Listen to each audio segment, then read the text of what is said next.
welcome everyone to Ring the Bell. This is Diaz. And Paloma Star, the Sriracha Muchacha, and your resident Ruda. What is Ruda, by the way?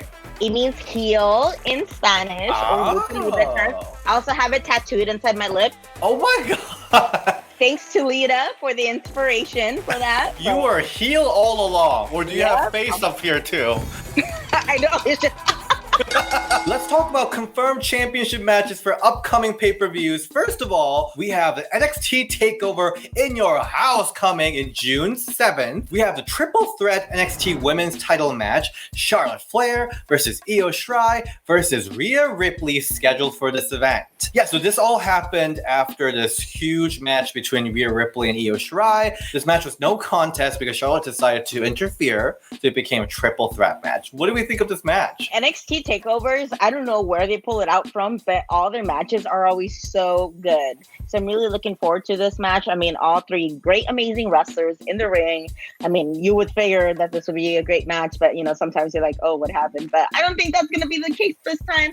So I'm excited for it. And I really hope that they bring back the old school set of In Your House. That would always remind me of America's Funniest Home Videos for some reason. Especially now that they're bringing in the crowd too. I think it's going to be great. I think so too. The crowd even, like, it just adds a whole different atmosphere. And it's crazy because obviously it's just like NXT people, but even them with their WWEshop.com shirts, it adds a whole different vibe and energy to it. We also have a Raw Women's Championship match confirmed at Backlash, which is June 14th, a week after NXT TakeOver. It is Nia Jax versus Asuka. I think Asuka will probably retain. Yeah, it'll have to be, right? I am looking forward for the vengeance of Nia Jax because last week we saw Asuka completely decimate Nia Jax multiple times with that hair handle, like pull it down to the sofa. So Nia Jax better show that she's a big threat in the next couple of weeks. But here's the news on what happened. She might have felt a pressure to feel like a big monster. Don't know what happened, and this might be slight spoiler, so if you don't want spoiler, move past a little bit. While they were taping for Raw next week, there was a slight injury. So during a match between Nia Jax and Kairi Sane was bleeding heavily because she was cut outside of the ring. Oh man, those Twitter people are sure going to come off after Nia if that happens again. Yeah. Jeez. We don't really have details on what exactly happened, but the news says the match was stopped for Kairi Sane to receive a medical attention, and the match then resumed and then quickly finished. That's crazy. I wonder what happened. I'm really curious to see how they're gonna edit that, like if they're gonna show like her getting like, oh, she needs to be attended to real quick and then keep on going, or are they gonna edit that out of it? Accidents happen sometimes. Who knows if it was even like indirectly, but we'll see what happens. I'm honestly hoping that this is all work. Yeah. I really hope so. Because we've been saying that we wanted Nia Jax to really work on that danger character. I hope that this is work. If it is, it's pretty genius. Kairi Sane has been being injured recently multiple times, which is really sad. So I hope she's okay. And, you know, we're going to talk about this news. Wrestling accidents do happen, and it is wrestlers' responsibilities to definitely make sure they're safe. But, you know, a lot of bullying that's happening to Nia Jax. I really hope this doesn't cause another wave of bullying towards Nia Jax. I definitely want to highlight that because that's been happening for way too long. Yeah. The update about the injury is that Dave Meltzer highlighted that Sane's injury had nothing to do with Nia Jax in the latest episode of Wrestling Observer Radio.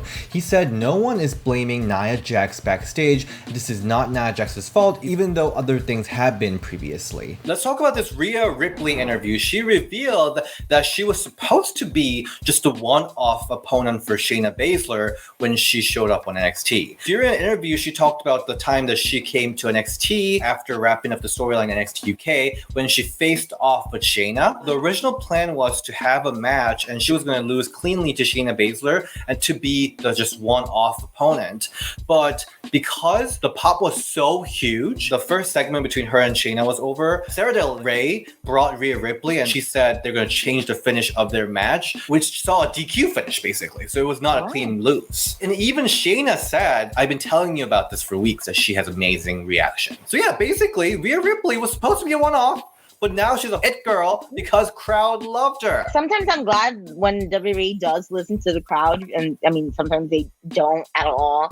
So I'm glad that they did. We're able to process and we're like, oh, wow, that was a really good pop. Maybe we have something going here. And now that you mentioned Sarah Del Rey, I think she definitely is very similar styles as Rhea Ripley when it comes to the ring, because Sarah Del Rey was amazing in the ring, and they're almost like very like similar styles. And even like Sarah Del Rey used to have like this like crazy drawn on eyebrows, and she looked kind of evil and dark. I think maybe she sees a little bit of herself in Rhea. I'm glad they changed it.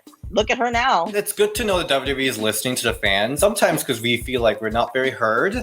And I think that was especially the case with Io Shirai and Bianca Belair. There are so many people that was just cheering for them to be the one to take down Shayna Baszler, but that didn't happen. But I don't think it's just one thing. I think it's the crowd reaction met with the right timing of Shayna Baszler having to leave NXT. So I think it just like worked perfectly. I think a lot of people don't realize too, with like anything in wrestling, it's really about timing and being about the right place at the right time. Definitely hard work, obviously, because they're there, so therefore they worked hard. But honestly, it's just like what they're looking for. You just so happen to be standing there, and it just works out. I just want to give you a little updates about AEW Heels, because last week we were talking about how it's like $20 Zoom party, and it was like not sure if they're like just asking for money. Is there actually some like meaning to it? You know, I personally wasn't able to join the Zoom party because I was in the area that had a really low internet, but I did talk to some people that joined the Zoom party, and it seems like they have really cool things going on. So this is what the people who joined the party said. Here are some of the things that they have in stores for AEW Heels in the future: more Zoom parties, special events at shows just for ladies, makeup tutorials from the AEW's makeup team, gear tips from the gear makers, aka Sandra. Miss Sandra is there.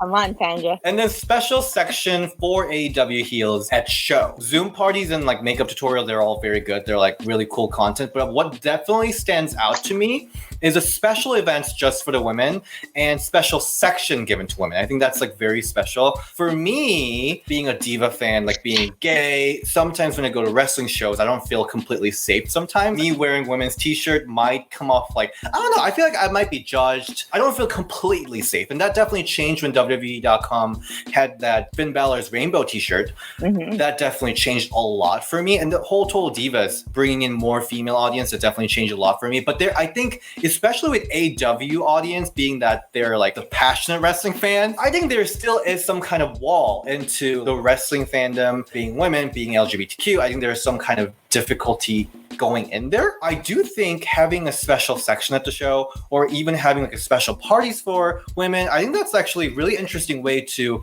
make them feel included in the show. I mean, pro wrestling in general, their general demographic for years have been males between 18 through 34.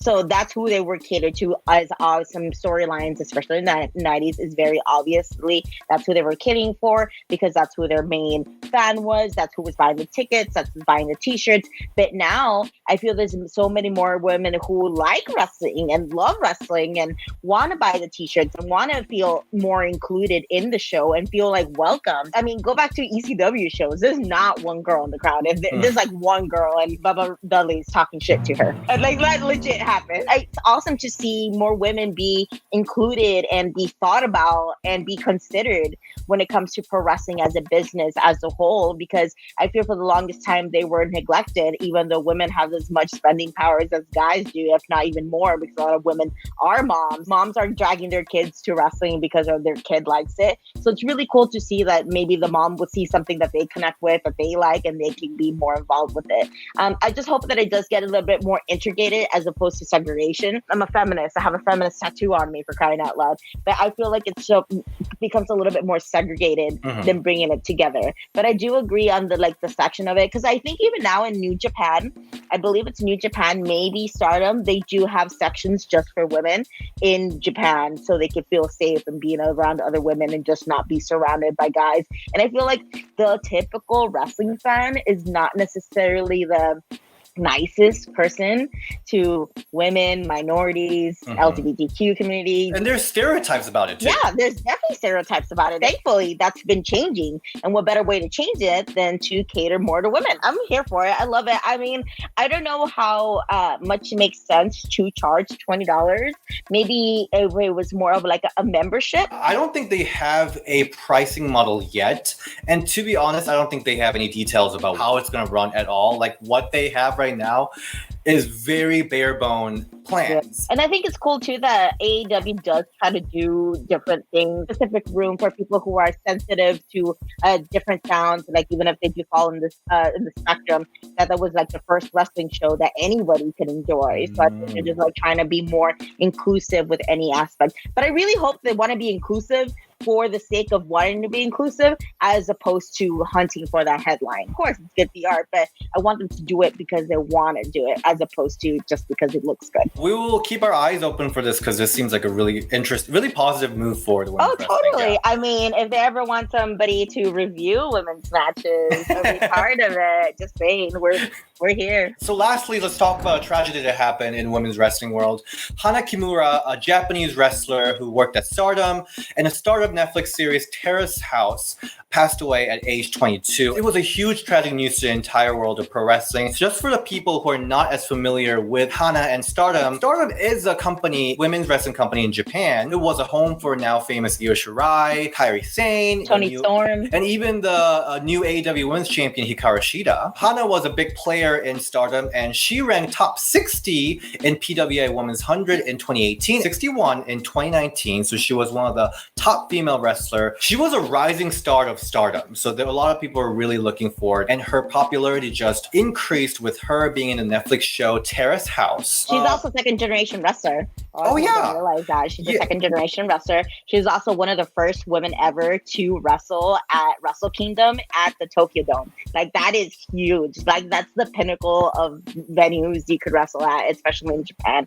So I think it's awesome. She also wrestled in Ring of Honor too. Yeah. Her aesthetic was amazing. She definitely looked different. Definitely stood out. I definitely recommend for people who are not familiar with her, check out her match between her versus Bea Priestley from Stardom. That's a really good match to kind of like have a good introduction to her. And that match, it's crazy because they do everything. They start off super technical with a whole bunch of chain wrestling, and then they beat the shit out of each other on the outside, and then they end up in the ring with a lot of strong style hitting moves. So it's a little bit of everything. That's a really good match to introduce yourself to her if you weren't familiar with her work. Her death was confirmed on Twitter on Saturday by Stardom. Before her death, Hana did post on Instagram with their cat with the message saying goodbye, love you, live long and happy, I'm sorry. And another tragic story that was related to this is that Kairi Sane actually saw these Instagram posts and thought that something was going on. So she called Jungle Kona from Stardom to check on her, but that was already too late. So she wrote this whole tweet about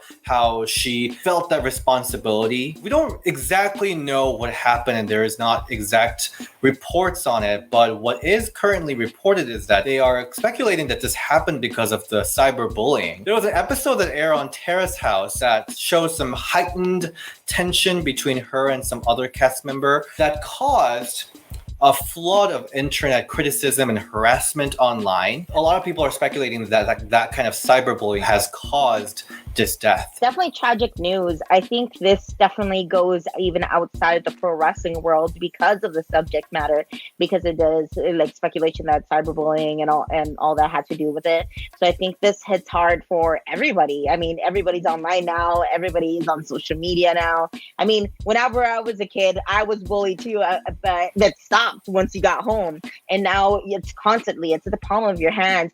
And what I've seen a lot of times now is a lot of people have expressed their opinions on how they feel on social media about it. And a lot of people have been like, oh, I've gone through this, or I know what she's talking about, or I could relate to her. And which is good. But I just feel like I just don't like a lot of people turning around the agenda for themselves or like putting themselves over for anything like that. I mean, it's tragic regardless of how it happened. It still shouldn't have happened. But I just hope that, I don't know if this is really going to change anything, because it's going to be a long time before social media is like an actual happy and not toxic place. But I really hope, even if it changes one person's mind about sending that hateful tweet, if it changes at least one person's mind, at least it helps. I mean, it sucks. I mean, everybody is a person behind this wrestling persona that they portray in any level of wrestling, from the indies to Stardom to WWE, and people just have to remember that everybody's a person. And and everybody's like, oh well, I don't let them get to me, or like, you don't know just because they don't affect you. And Sunny posted something. Exactly. Sunny posted something on Facebook saying that, like, I'm not weak. Like, why would you succumb yourself to hate? Like, I'm just like, why would you say that, something like that? Everybody deals with everything differently. Like, just because something doesn't hurt you, it doesn't mean it's not going to hurt the next person. And just because it does hurt the other person doesn't make them less of a person, or doesn't make you, whoever thinks that, more of a person. And also, I think it kind of, whenever Sunny did say that, but also her getting all the hate and all the bullying, is basically a contradiction what you're trying to say. And also the whole Alexa Bliss thing that happened with that guy in the podcast, what he said about her. Now he's getting all the hate. He's getting death threats, trying to find his family. But isn't that going what you're just talking about hating?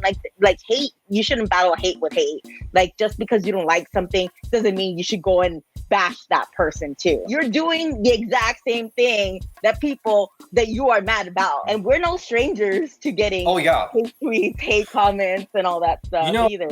I remember, because when I was working with Soju, with Shout with Soju, whenever she was getting hate online, I was just like telling her, like, just get over it. They don't pay your bills. Most people love you anyway. It's like human thing. You find these like couple hate, and even though you know they're just like one or two, it just hurts you so much. We could both sit here all day till our faces turn blue, telling people to be nicer, be kind, and it's really up to one to really do it. Like, because who knows if people even will listen to it, but it's really up to yourself to really just try, be nice. Shit. It's so hard. Just be nice.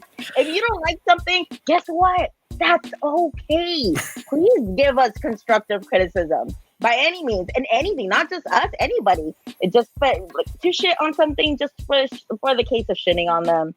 I don't know. It's crazy. Like, this whole social media thing is amazing. I love being interactive on social media, but it's really been such the downfall of so many things too. Good thing that's coming out of this whole tragic story is that Japan, the government, is speeding up the discussion around cyberbullying legislation. So they are actually working on some government level ways to kind of alleviate the cyberbullying issue, because this is an issue that's going all over the world, and it's for sure getting worse and worse, and it's affecting the generations of people. With technology changing every day, new social media platforms popping up every single week, it seems like, I feel like we're really losing the human factor in it. Like, we have all these great technologies. I mean, we're doing this right now. The fact that we're able to do this right now and interact with people, even in this crazy times, is awesome.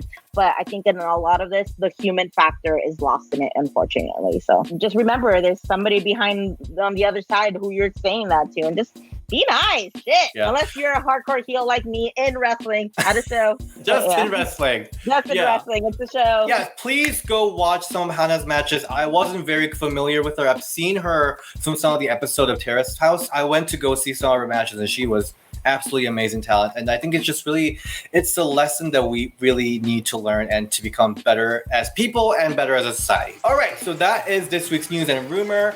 Paloma, where can you find you? You can find me on Twitter and Instagram at Paloma Star. And you can find me at DS Shin and Ring the Bell DS on Twitter. All right, bye.